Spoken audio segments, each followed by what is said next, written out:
Our first year anniversary is in 2 weeks. We went out last night to a birthday party of our mutual friends. He got pretty tipsy, but not wasteful.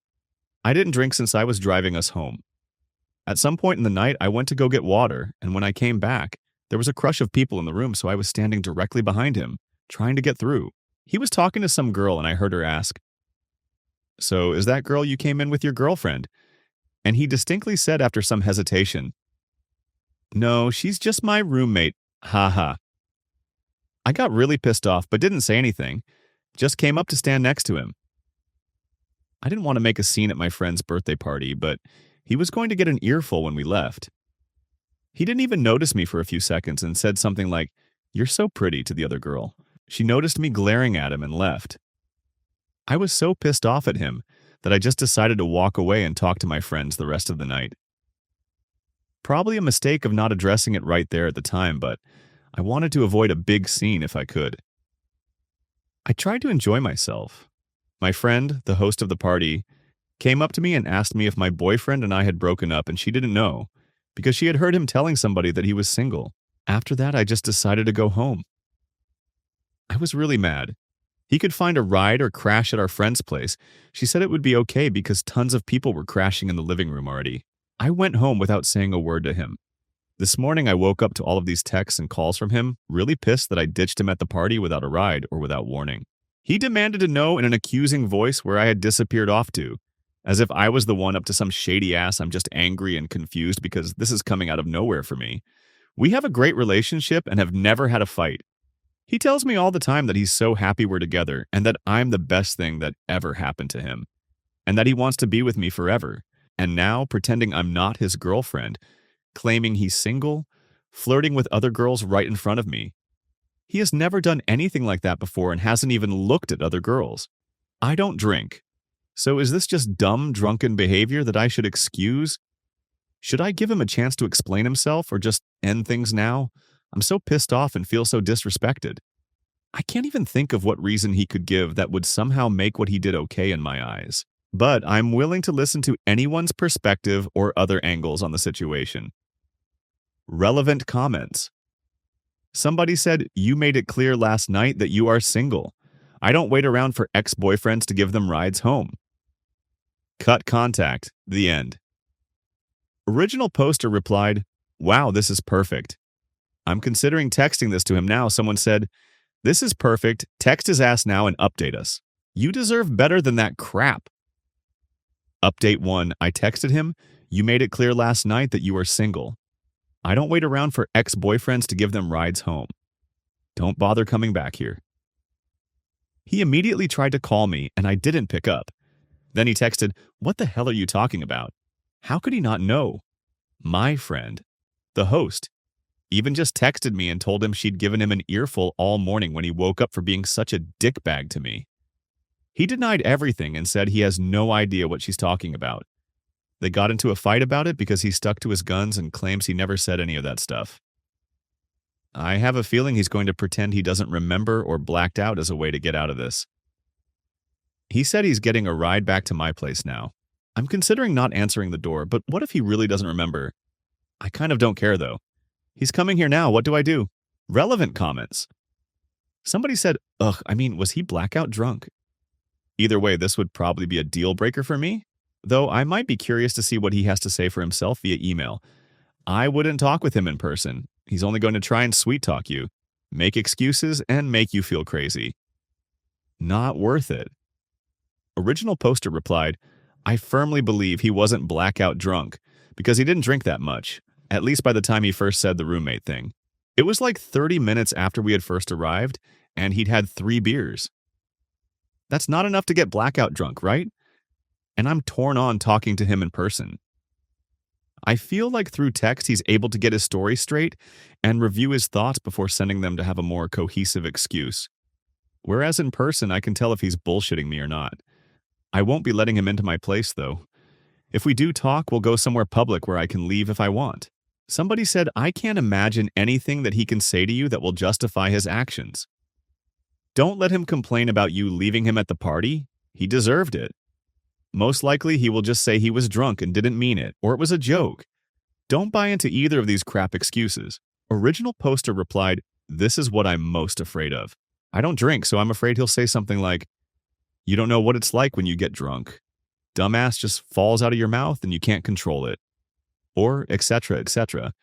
I don't really have a basis to dispute it because I have no idea what it's like when you do get drunk. So I can't be like, no, that's not what happens when a person feels drunk. You have no excuse." Somebody said, "Alcohol removes inhibitions. It doesn't change a person's principles." Clearly, he's willing to cheat on you. If he wasn't, he wouldn't have tried to while he was drunk. Update 2. He's almost here. My friend told me to talk to him just to hear the complete load of crap he's going to unleash on you. Dump him, girl. I would. And she's known him for longer than she's known me. I'm not going to answer the door. Thanks, everyone. Final update. I know most of you will be disappointed to hear this, but I decided to give him another chance. Just kidding. I only kid because I'm still bawling my eyes out. I did decide to answer the door and hear what he had to say, if only to try to understand his reasons behind it. Not as a way to forgive him, but to fully understand why. At first he denied it and said that none of it ever happened, and that my friend was lying to me because she was jealous of us and had always wanted him. She has a boyfriend of 3 years. He said he had no idea what she was talking about or why I was so mad at him. I just said, "I heard you say it too." He said, "Say what?" But then he just saw the look on my face and crumbled. He said that prior to us dating, he had never gotten attention from girls before, and it went to his head when it happened last night. He said that he'd always felt in disbelief because he believed I was out of his league, and it was pure fluke that I'd ever been interested in him. Apparently, girls never approached him before we were dating, ever. So when it happened at the party, he didn't know how to react. He said he enjoyed the attention for once in his life and just went with it. According to him, he wasn't planning on doing anything, but just impulsively said whatever to keep the attention coming. He swears up and down that he just enjoyed the ego boost that came from girls being interested in him, but he would never ever cheat on me.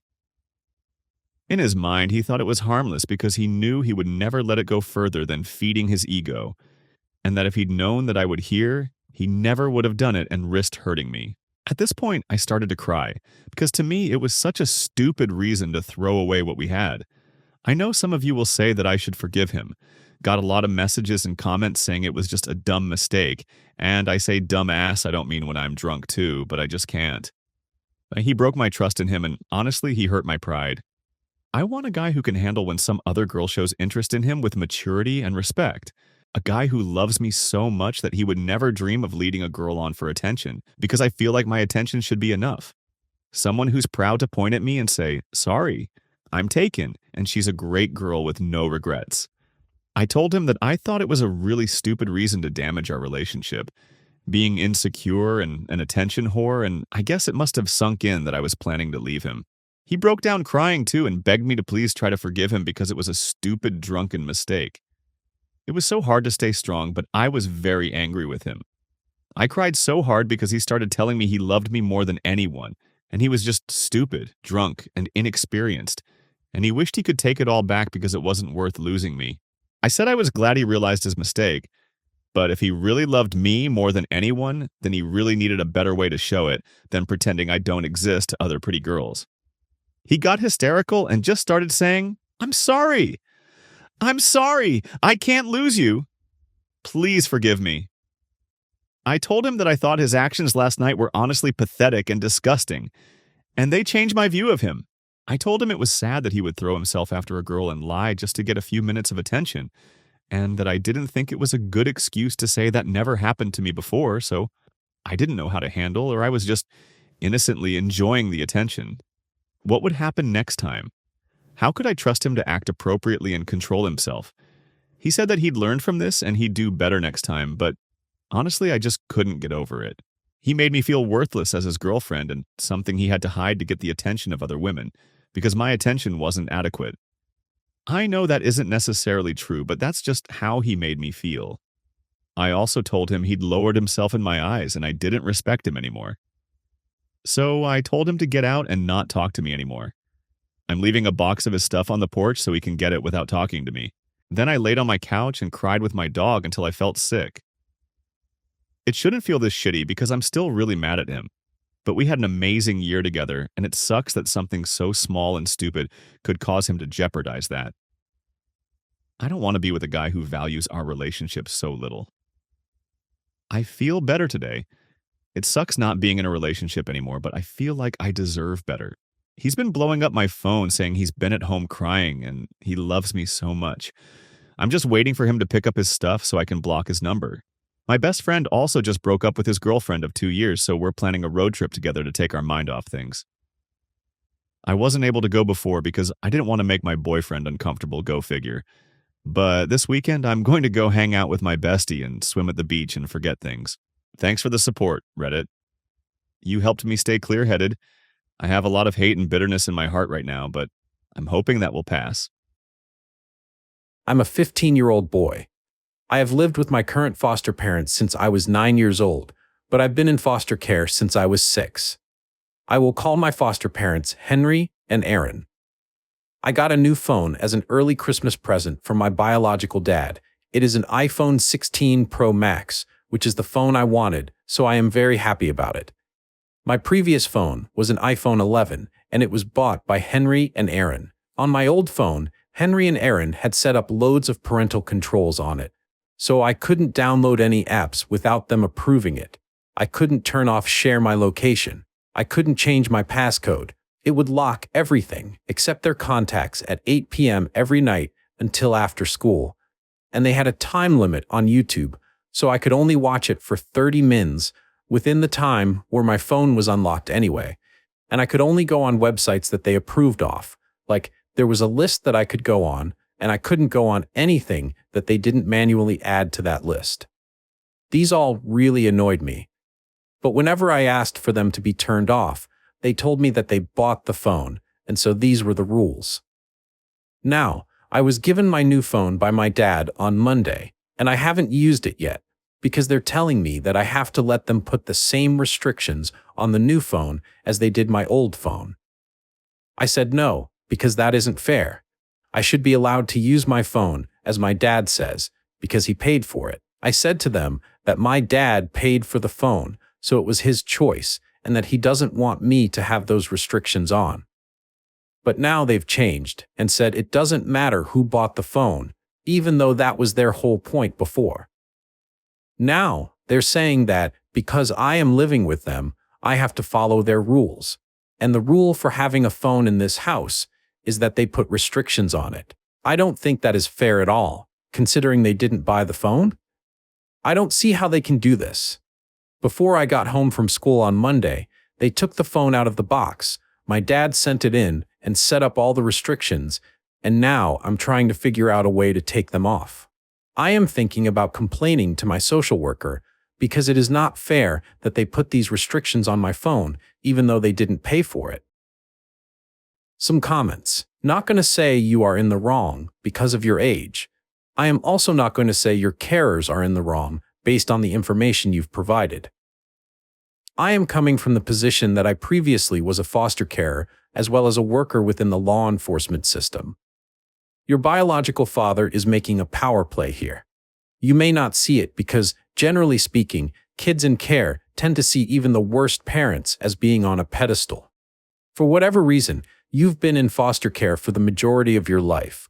A good portion of that time has been under the roof of your current careers.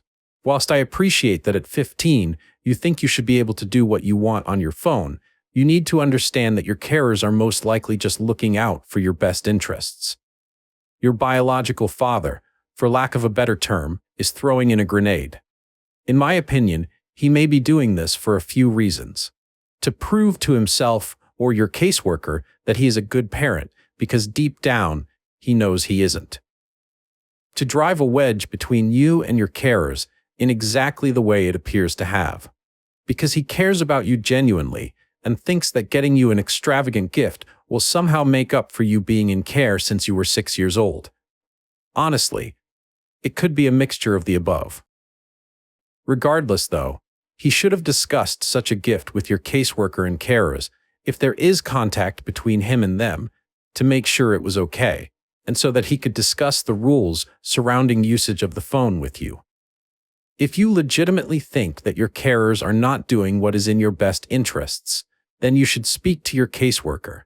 Let them be the mediator, as they are basically in charge.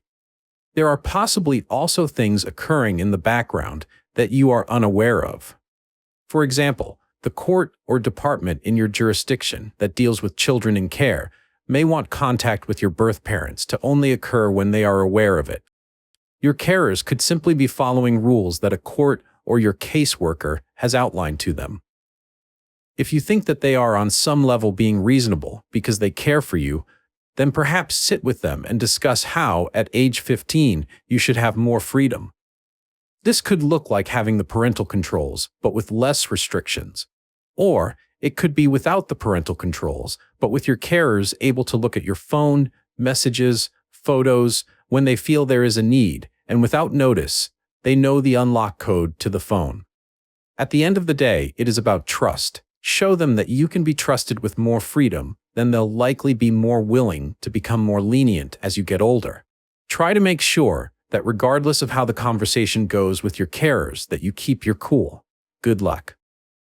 Update. So Henry and Aaron actually took me to McDonald's after school today, the day I am writing this, and they said to me they could tell I was upset with them and asked me to explain my feelings to them. I explained how I felt really frustrated that they told me the parental controls were because they bought the phone, and then when my dad bought me a phone, they still put the same restrictions. They said they were sorry they gave that impression and that they could have explained it better. They asked which were the restrictions I had the biggest issue with. I said how I can't text, call anyone unless they approve it, how the phone locks at 8 p.m., I can't use it, and that I only have a 30-min on YouTube or TikTok, and that I can't have apps like Snapchat, Discord, Instagram, etc. They said okay. They understood why I was upset and frustrated, and said they will discuss with my social worker how they can lighten up the rules while still ensuring I am safe. They said they don't want me having a long time on the phone because they don't think it's good for me. But they said in the meantime, they will increase the limit to 1 hour for YouTube, TikTok, and that they will increase the bedtime until 9:30 p.m. I think this is a fair compromise. I said they seemed upset that I got a new phone in general, and they said they weren't upset at me, but were upset at the situation. I asked what they meant, and they said that it was something between them and my dad, and I didn't need to worry about it. But I asked them to carry on, and I had to kind of persuade them to tell me. They had actually bought an iPhone 16 Pro Max for Xmas for me, and had told my parents and my social worker that they had bought it and were going to give it to me for Xmas. But my dad bought one before they could give me theirs, and they felt upset that their big present had been ruined. But they said that wasn't my fault, and they didn't mean to make me feel like they didn't care about what my dad got me. Honestly, that made me feel upset. I asked my dad why he bought me the phone if he knew that Henry and Aaron already did. He said he didn't want Henry and Aaron to have to give me something so expensive. But I said they had already bought it for me, and he knew that. I said that was unfair, and that he shouldn't have done that. He called me ungrateful. I asked him how he would have felt if it was the other way around, and he left me to read. I actually feel really upset for Henry and Aaron that my dad did that to them, and I actually feel guilty, even though I didn't know they had already bought me one. I'm not sure what to do now. I could give my phone back to my dad and have Henry and Aaron's, but I don't know if that's the right thing to do. Henry and Aaron said that it wasn't my fault and that it doesn't mean my dad is a bad person, which I know, but I do feel really angry at him. Some comments below. I'm glad you came to a compromise and understand better now what they were doing and why.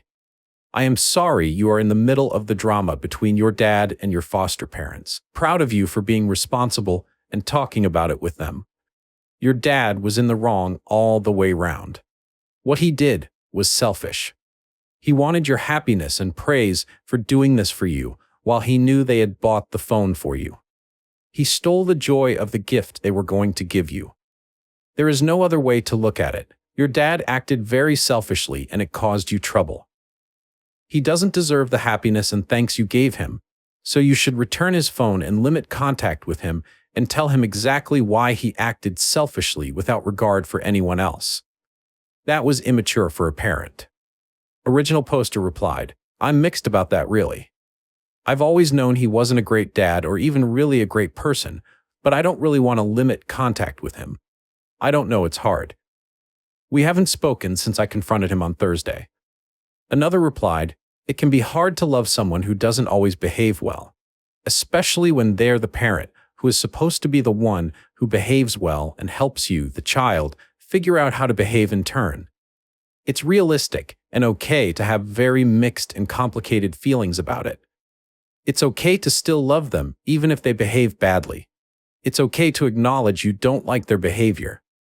I forget if you said you're in therapy, but if so, I would really encourage you to break this whole situation down with a therapist or other trusted, neutral adult. Your foster parents are right that piece of it should be between them and your bio dad, not because you don't have a right to weigh in, but because it is very much not your responsibility to deal with.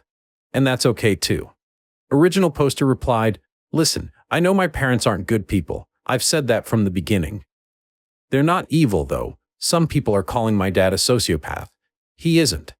He's a knob, yeah, but he isn't some evil supervillain.